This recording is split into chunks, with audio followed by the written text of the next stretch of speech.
Hello friends, welcome to our December video of Unicorn. Today I'd like to be sharing with you how to be investing intelligently in the two biggest superpower of the world right now, US and China, and how to make best use of the opportunity that's presented to us. Of course, in the midst of it, I would like to talk about the rivalry between US and China. Firstly, let's talk about China. I think without a doubt, China is a growing superpower of the world for the last 2 decades. And there are 2 key trends that will be driving China for the next few decades. First of it is its growing clouds. If you look at this map down here, in the 1980s, China was basically just contained within itself. Fast forward 20 years later, China starts to have influence outside of itself, as seen by the orange part of this map. And if we fast forward another 20 years, China now has a big influence of a relatively big part of the world. And how it is doing so is largely through its Belt and Road Initiative, which I think is the way that China is using to be exerting its influence to the rest of the world. And as China has influence to the rest of the world, it is very likely they will be able to export their goods and services to this part of the world, and hence extending its markets. Secondly, you can also see that in this year, which has been a year of a lot of news on China because of what Xi Jinping has said about this common prosperity, which in essence is a wealth redistribution. Wealth redistribution, in the short term, well, it looks a bit chaotic. There seems to be changes which investors don't like. But if you look beyond these current noises, what's the effect it has on China in the long term?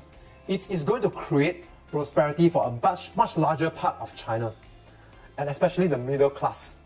And as they get wealthier, a big part of China gets wealthier, they are going to be able to consume a lot more. Hence the 2 factors, the rising clouds, so that it can expand its markets beyond its shore, plus within China, the rising affluence of a much bigger part of China. Both these 2 things is going to create a lot of consumption and economic growth for China in the next couple of decades. Additionally, if you look at the valuation of Chinese equities, especially with the correction in the current year, currently Chinese equities valuation is very reasonable. In fact, based on the Yadeni research, as at September this year, it is 11% below its median valuation. So China today, if you buy the Chinese equities, well, you get to buy a country with a very attractive long-term prospect at a very reasonable valuation. Next, we talk about the next superpower, which is the largest superpower in the world currently, the US. And also I talk about 2 key strengths that US is having. Firstly is tax supremacy. If the world has been talking about the trade war between China and US, in fact, I've always said the trade war is in fact a tech war, a technology war. Because in the next few decades, whoever is able to win in technology is going to reign champion in this world. And hence, this is the core, the centerpiece of the rivalry between US and China. And at the moment, it seems that US is winning this rivalry. So US has been able to stop a lot of key technology from importing into China. For example, if you look at this semiconductor value chain, semiconductor represents the brain of all the technology, because everything in technology requires a semiconductor chip.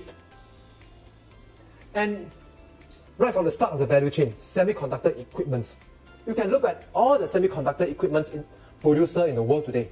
They are either based in US or allies of US, like Japan, like Korea. Okay, and hence they control this part of the market. You look at the central part of the market, the foundries, which now currently is reigned supreme by Taiwan and Korea, by TSMC and Samsung.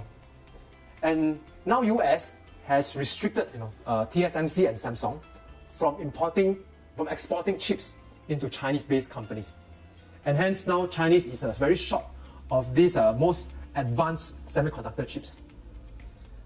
Just let you have a reference, now currently TSMC is going into 3 nanometers semiconductor chip. The smaller it is, the more advanced. The most advanced chips in China is currently produced by SMIC. and it is currently at about 12 nanometers, which is a few generations behind the most advanced chips. And because of this, it's going to slow down China's technology growth. And because of this protection as well, it allows the big giant, the big technology giant in US to continue to flourish. And I think so long as it continues to stay this way, I think the technology giant in US will continue to have that lead over the rest of the world. Firstly, it's cut off the supply of the most advanced chips to China. And secondly, it's investing a lot more compared to the rest of the world outside of China. And secondly, I call this got money, got power. Okay, because US currently holds the biggest world reserve currency, or the US dollars.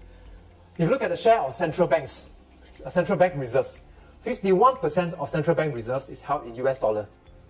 And 90% of world trade is done in US dollar. So US dollar is very strong.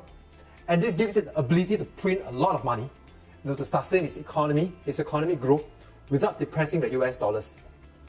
Well, I think in the longer term, US dollar should be weakening. But this, in the near future, the threat is really not there yet. However, having said that, the valuation of US equities has generally risen up quite a lot. And if you look at this chart here, compared to the rest of the major economy, currently its valuation is amongst the highest. So I said certainly US equities are not cheap at the moment. So let me conclude. How would we then invest in China and US, given they are the two important countries in the world?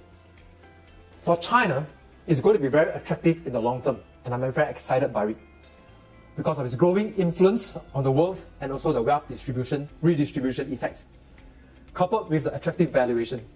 So investing in China, I would think is good to have a broad-based investment. That means not so much in a particular sector, but rather to have a general proxy to the whole economy. That means a diversification across sectors would be good for China.